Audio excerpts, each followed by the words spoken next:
Okay, so you're all welcome once again to Edu 902 Data Processing in Education. It's a 3 credit unit course.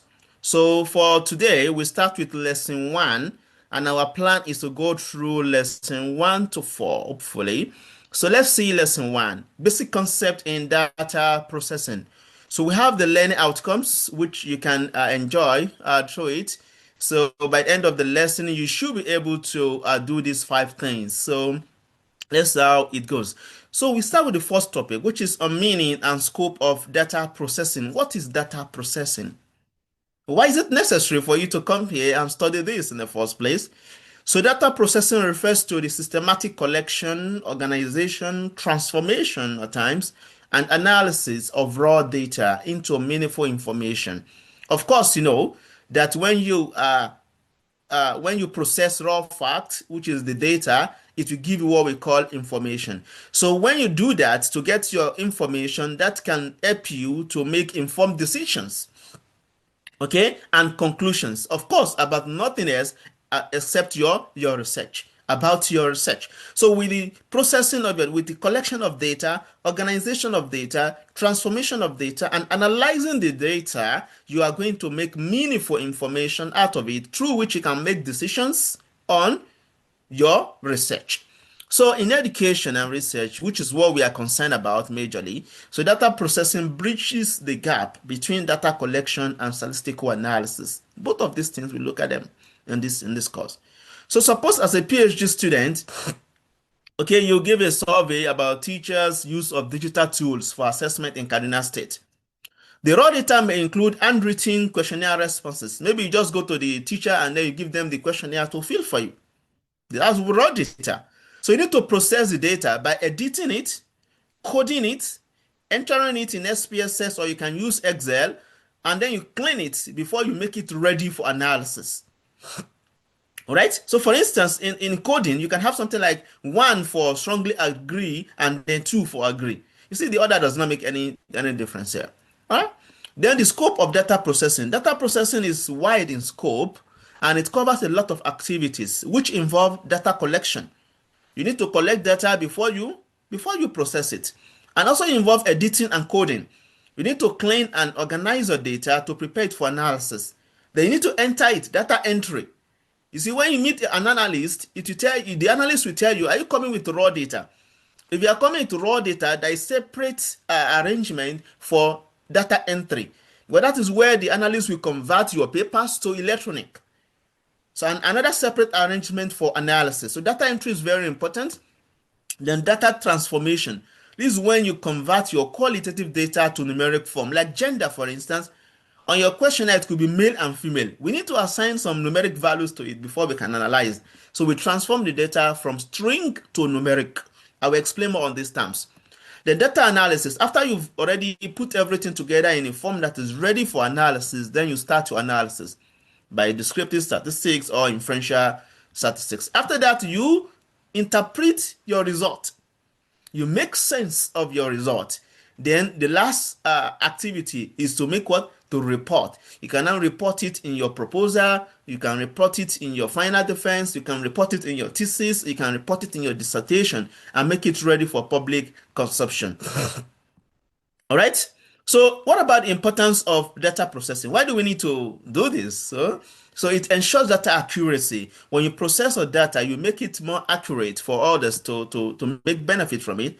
Then it's also facilitate analysis. When you clean your data very well, you make it ready in a way, in a format that SPSS will understand, so it will facilitate to analysis. It will also enhance your research credibility. Because through data processing, you can do away with some biases and then have your data with some credibility. Okay? Then you can also promote data reuse and archiving. As soon as you prepare your data, you process your data, you can share it with the public, you can share it with your supervisors, so which they can reanalyze it and then see the same result that you have got. So that is data reuse. And somebody else can also apply on your data and use it for their own analysis. That is analysis of secondary data. Okay? Then it saves time and resources. So since you have computer-based processing, it automates repetitive calculations. You don't have to be using on your hands to be doing that. and that will reduce human error. Because when you are analyzing your data with hand, instead of computer, you are prone to a lot of errors. So it saves time and resources, and that will lead us immediately to processing your data manually and using computer-based data processing. You get it? So before the SPSS become a commonplace, so we usually do all these calculations by hand.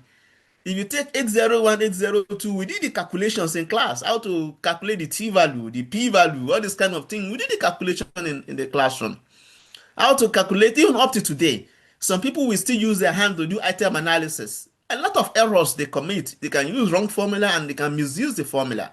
So instead of using hand, we use computer now. So we can put side by side the differences and the similarities in using both hands and computer. So in the hand, of course, we use calculators and we press. We use our hands, all these calculations, and it's so scary calculations at times. Okay, even as simple as two sample t-test. If you have unequal data set, the kind of steps you will go to get to arrive at your t-value is not easy. They'll be looking for the t-value table and then be making some decision out of it. But this one, SPSS will do it for you just in a go. So example like computing your mean squares of students using calculator. You can use SPSS to do this. It even gives you some graphs automatically, very accurate.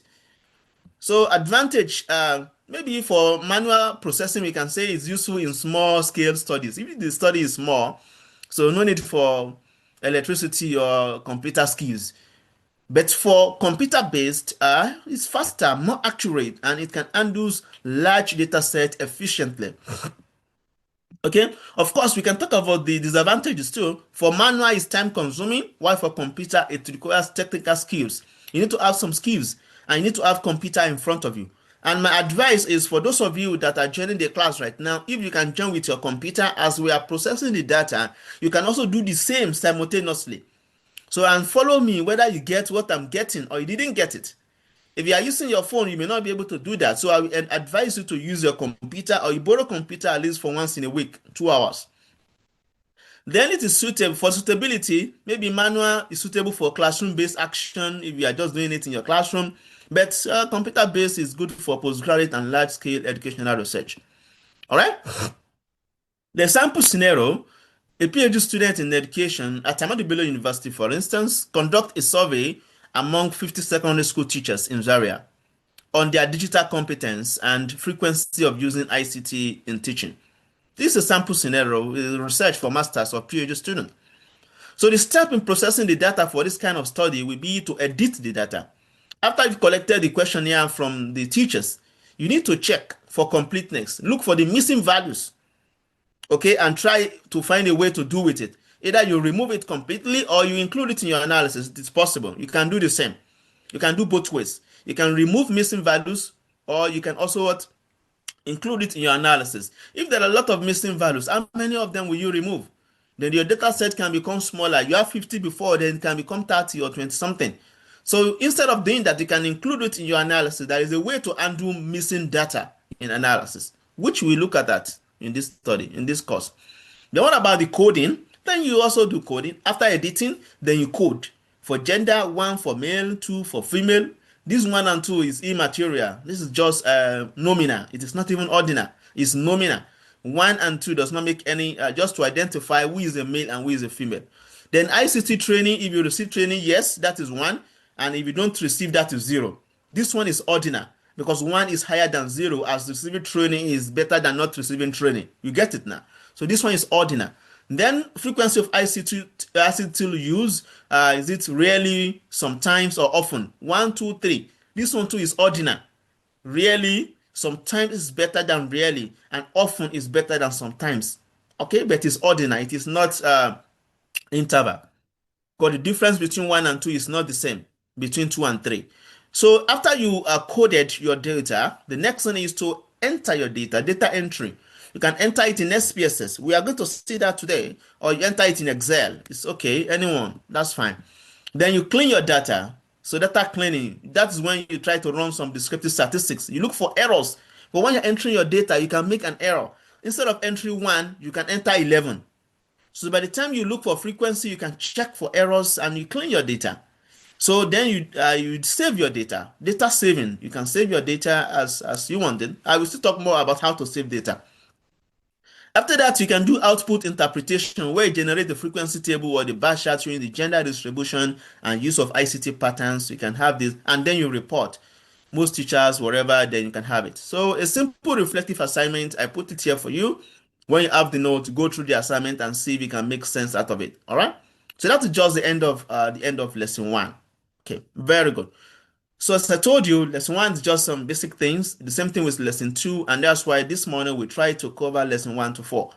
So what about lesson two? This is where we start the coding and the coding system in SPSS. So you are welcome to lesson two, where we discuss how to code in SPSS. Probably this will be where we start the experiment with SPSS. So by the end of this lesson, you should be able to explain the meaning and importance of coding. You should be able to differentiate between qualitative and quantitative coding. We shall look at them. Up to the last one, you should be able to reflect on common coding errors, the kind of errors you can encounter when you are coding, and how to prevent that in your doctoral research thesis or dissertation. So coding is the process of assigning numbers or symbols to responses or attributes so that they can be entered, processed, and analyzed statistically.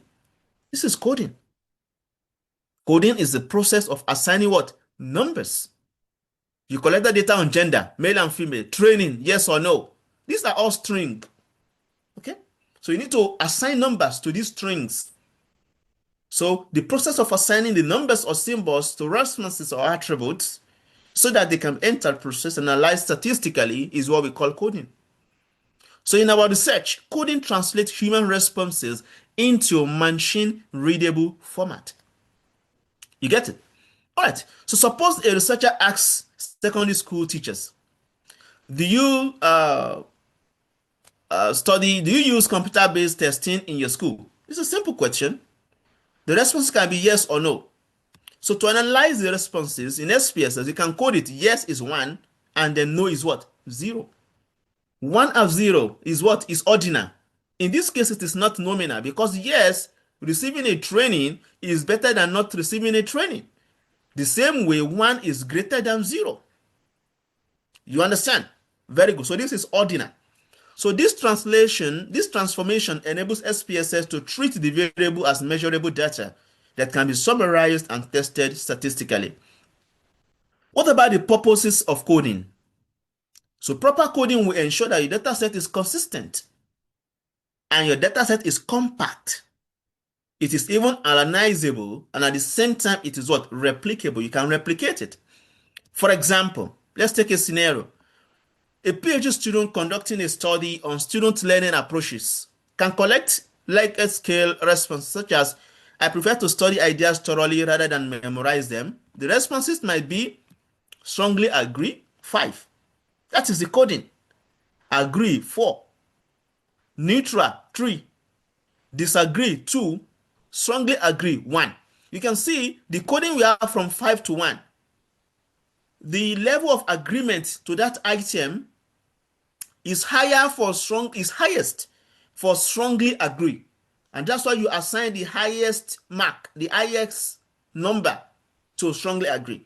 And level of agreement is lowest for strongly disagree. That is why you assign the lowest number to what? To strongly disagree. So the numbering you have assigned here is also ordinal. Do you get it now? Excellent. So after coding, these numeric values can be analyzed to compute the means and test hypotheses about deep versus surface approaches to learning. But this is a simple scenario. What about the types of coding we have in educational research? We have pre-coding. This is the process of assigning codes before data collection. Before you collect your data, you've already assigned the codes. This is useful in designing structural questionnaire, like we usually have it. Each item already has numeric options. On the questionnaire, it is possible. So this is a pre-coding. And even pre-coding, we also do it for qualitative research. You've already gathered your codes from the theory before you even collect the data, before you interview your participant. So pre-coding is also applicable in qualitative research. What about post-coding? This is the process of assigning codes after data collection. This is especially useful for open-ended responses. There are some responses that are not closed. You don't have options. You just ask them to write their opinions. So this requires careful reading and categorization of responses. Then you assign codes to those responses. For instance, when coding students are written comment on challenges in using Module, or challenges in using CBT, or challenges in using online learning, as we are doing now. So people will say poor internet, lack of devices, lack of training, poor motivation. Then you can assign codes to these. Okay. Another type of coding is qualitative coding. So this involves thematic and categorical analysis of narrative data. In qualitative research, we deal with text. You interview people, then you transcribe the interview. Transcription means that you move from audio to text. When you interview, you talk to them, you have the audio data. Then you can translate this audio data to text. So the process of moving from audio to text is what we call transcription. So, and that transcription, the transcript is what you are going to analyze in your research for qualitative research. So there are ways to do that. So, and the way you code there is what we call the qualitative coding. So coding teachers interviews into themes such as digital readiness, technical barriers, and attitude change. This can happen in qualitative research. So we have some coding systems and some guidelines when you are coding for your research. So there are some coding systems, there are some kind of guidelines, some kind of steps that you will take, and at the same time, some kind of pattern that you should follow when you are coding to achieve what we call the professional coding system, or to achieve what we call the international standard. All right, these are the steps. You need to identify all variables from your questionnaire or instrument. How many variables do you have? For example, gender, age, teaching experience, or attitude score. Then decide the type of variable, the nominal, ordinal, interval, or ratio. You have done this several times. Even in 901, we repeated this. Nominal, that's just for identification purpose, right? Or for categorization purpose. Ordinal is a little bit higher than identification because it has levels. While interval is a little bit higher than ordinal because the difference between levels makes sense. While ratio is the highest because there is absolutely zero. Okay, so if a variable is ratio, definitely it is nominal, ordinal, interval with addition of absolute zero. If a variable is interval, definitely it is nominal, ordinal with the addition of equal spacing in the numeric assignment and that of the attribute. And when a coding is ordinal, it is definitely nominal with the addition of what? Levels. Okay, order. While nominal is the least option, which is just for identification or for categorization purpose. For instance, gender, nominal, male or female. If you assign 1 and 2, okay? If you like, you assign 1 and 0, no difference. If you like, you assign 3 and 4, no difference. Teaching experience is what? Is ratio. Because there's absolute zero. You can have zero teaching experience. Just join the job today. Zero teaching experience. What attitude could be ordinal? It depends. And it can be interval too. As you collect your data. Okay? If you add up your items, then you have it to be interval. But if you leave it as strongly disagree to strongly agree 5 to 1, or strongly disagree to strongly agree 1 to 5, then it is ordinal. So after you've decided which variable level is each of your variables, then the next thing will be to assign short, meaningful variable names. You need to name them in the way that SPSS will allow you. So gender can still remain gender. That's okay. Years of experience, you can write as teach experience, teach underscore. You see it in SPSS now. We don't use spacing in the naming of the variable. But I use underscore or you write without spacing. The attitude can be ICT attitude, ATT. Then you assign numeric codes to each response category. Example, for gender, it could be male 1, female 2. Then you can also prepare what? You can prepare your code book, okay, which you can keep as a record to know in the future when you want to use that data that you have forgotten, then you can easily go back to your code book and see what it is like. So for gender, the variable label can be respondent gender, value code can be 1 or 2, ICT training, that is the label, yes or no, 1 or 0. ICT use, frequency of use, one rarely, two sometimes, and then three often. So this is how you label your variables. All right. At this point, let me just pause here, and then let us reproduce this particular table in SPSS. Okay. Very good. Now, this is the SPSS as you have it. When you launch your SPSS that you have downloaded, this is where it will take you through. So on this SPSS, we have the data view, and then we have the what? The variable view. Okay, I believe you can see this. The data view and the variable. Look at my cursor down here. The data view and then the variable view. On the variable view, this is where you describe your data. This is where you define your variables. While your data view, this is where you have the data that you have inputted into the SPSS. So for instance, now I want to create the variable gender. The label is this, and then the codes are this. So you come to this name. This is the name of the variable. You type in there gender. Okay. By the time you type gender and you click on tab, it will populate the other lines for you. Look at it. The other lines are populated. Okay. Where you have the type to be numeric. In this type, you have several options. It can be numeric, it can be comma, it can be dot, it can be string, it can be anything. You get it now? So, but for gender, since we are going to enter 1 and 2, we are going to enter numeric. That is number.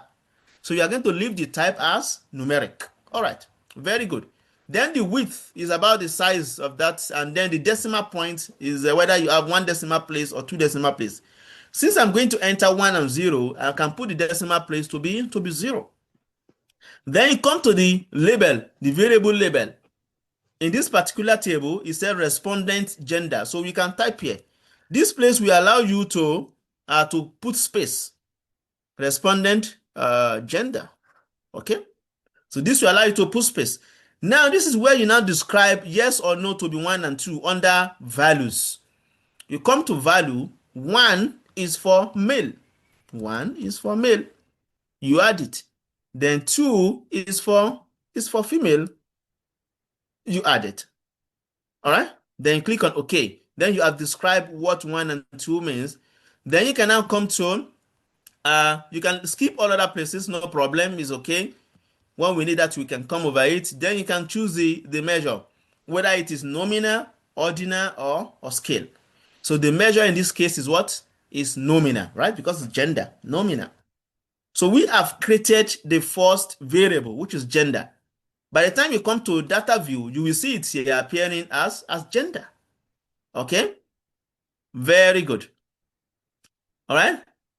So somebody put a comment. So let me see if I can check the comment. Okay, you are welcome. So we have the variable is created, the gender. Then the next thing, we can create the second variable, which is the ICT train. All right? ICT train. ICT. Let me do as if I don't know that I should not put space. Let me just type space, then train. Okay? Then when you click on tab, you can see variable name contains an illegal character. So you must not put a space. So rather you can put underscore instead of the space. ICT train. When you type this, then click on tab. It will populate all other things for you. All right? Then you come here again. The decimal is going to be 0 because I'm not using a decimal point. It's just yes or no. Then the label is attended ICT training. Label is what? Attended ICT training. All right? Then you go to the values. This is a very important point. So where you are going to set the values. 1, it means yes. Okay, add. Then 0, it means no, that the participant has never attended ICT training. All right? Then the last thing, you can skip all of the things in there. I'm not talking about missing. We'll talk about missing later on. Then you come to measure, and then you decide this is going to be ordinal, right? Because yes or no. And yes is higher than no. In the same way, 1 is higher than 0. So this is the second variable which I've created. By the time you come to data view from down here, you will see it is there. So this is how to create variables in SPSS. All right, Then we move on with the note. So a practical example, so where we have a doctoral student that investigates teachers' attitudes towards training ICT in instruction among 100 teachers in Zaria metropolis. So an example from the questionnaire could be question 1 to 3 that you see here. I find ICT tools easy to use. The response can be from strongly disagree to strongly agree. Question 2, I believe ICT improves teaching. And question 3, I plan to use ICT frequently. So in the coding system, you can adopt 1 for strongly disagree, 2 for disagree, 3 for neutral, agree 4, and then strongly agree to be 5. This is perfect. So then you do what? After data entering, SPSS can compute the mean attitude score per teacher, correlation between attitudes, and SPSS can do us a lot of wonders for you. All right, after you do that. So common coding systems in challenges that you can face and how to overcome the challenges. So this is very important. We pay attention. We pay a good attention to this now. Okay, so as I'm saying, we have some challenges that you can face and how to overcome the challenges. One is inconsistent coding. I will advise you, whenever you start to code, just be consistent. If for gender, you are choosing 1 for male and 2 for female, be consistent throughout any data you collect. Make that to be your own tradition. So as to avoid confusion. So use different codes for the same response is bad. Okay, solution should be to develop a clear code book and cross-check before data entry. Missing codes. Leaving a cells blank for missing responses. This is a mistake people commit. You know, when you give questionnaire to people, even if it's just only 5 items, and you give it to 50 people, you will see that in one way or the other, one person will skip 1 item or 2. So when an item is skipped, will you fabricate a number for that person? The answer is no. When you enter it, will you leave it blank in SPSS? No. You need to define missing. That's the best practice. So use SPSS to define what's missing. People use 99, but I use -1. I use -1. People use 999. It's a kind of number that it will not interact. The most important thing is that the number you are assigning as missing must not interact with your code.